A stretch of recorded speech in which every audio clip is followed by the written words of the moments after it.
2021 का question, simple सा question यहाँ पे पूछा था यूपीएससी ने प्रीलिम्स एग्जामिनेशन में कि which of the following best define the term state. Simple कि इनमें से कौन सा ऑप्शन है जो बेस्ट डेफिनेशन हमें प्रोवाइड करता है स्टेट का, ये हमसे क्वेश्चन पूछा गया था।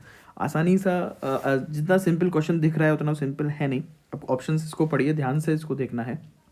स्टेट यानी राज्य की बात हो रही है यहाँ पे कि कोई स्टेट है ना, कोई स्टेट है, राज्य है, तो हम उसकी डेफिनेशन क्या देखते हैं। तो यहाँ पर है community of person permanently occupying definite territory independent of external control possessing organise government. Second कह रहा है politically organised people of definite territory possessing authority to govern them maintaining law and order protect their natural rights and safeguard their means of subsistence. Third option है number of person who have been living in a definite territory very long time with their own culture and tradition government. Fourth है society permanently living in a definite territory with a central authority executive responsible to the central authority and a independent judiciary. अब detail में देखते हैं हर एक question, हर एक option हमसे क्या कहना चाहता है। अगर हम देखें तो क्लियर, पहला है कम्युनिटी पर्सन है, परमानेंटली मतलब परमानेंटली वहीं पे रहती है, बहुत ज़रूरी है।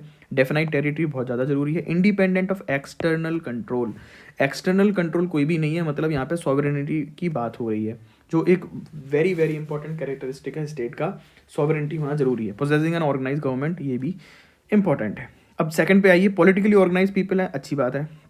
डेफिनाइट टेरिटरी होनी चाहिए, अथॉरिटी होनी चाहिए, है। मेंटेनिंग लॉ एंड ऑर्डर वो तो सब करते हैं, नेचुरल राइट्स भी है, सब कुछ है, लेकिन कहीं पर भी सॉवरेनिटी की बात नहीं आ रही है सामने बी ऑप्शन में, तो ये कमजोर ऑप्शन है। सी पर आएंगे, number of persons who have been living in a definite territory, very good, very long time, बहुत लंबे समय से रह रहे हो। तो सिंपल बात मान लिए, कोई माइग्रेंट करके अगर हमारे देश में आ जाए और वो लोग यहाँ पर रहते हैं, मान लीजिए कोई माइग्रेंट्स है, वो लंबे समय तक रहते हैं, 50-60 साल तक रहते हैं, क्या वो अलग से स्टेट बन जाएगा? क्या नहीं हो पाएगा ना। तो सी ऑप्शन कमज़ोर है। डी ऑप्शन कहता है society permanently living, very important, permanently living definite territory, very important. Central authority है, ठीक है, चलो सेंट्रल अथॉरिटी है, एग्जीक्यूटिव रिस्पॉन्सिबल है सेंट्रल अथॉरिटी के लिए, और इंडिपेंडेंट जुडिशरी भी है। लेकिन सॉवरेनिटी है या नहीं है? कोई और देश उस पर कंट्रोल करता तो नहीं है, लोग हैं वहाँ पर, डेफिनाइट टेरिटरी है, परमानेंट वहीं पर रहते हैं, लेकिन सॉवरेनिटी है या नहीं। तो सबसे बेस्ट डेफिनेशन पे हमें जाना होता है।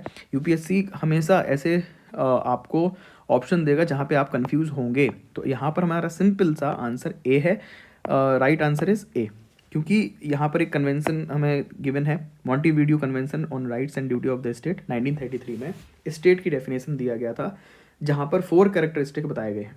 ठीक है, 1933 में मॉन्टीवीडियो कन्वेंशन। अब ये यहाँ से अलग से क्वेश्चन पूछ सकता है कभी भी यूपीएससी। तो पहला है पॉपुलेशन होना चाहिए, टेरिटरी डिफाइन होना चाहिए, गवर्नमेंट जरूरी है वहाँ पे, पॉलिटिकल अथॉरिटी, और सॉवरेनिटी जरूरी है। ये 4 कैरेक्टरिस्टिक जहाँ पर हैं तभी उसको स्टेट माना जाएगा, उसको राज्य माना जाएगा, कंट्री देश माना जाएगा। अगर नहीं है तो फिर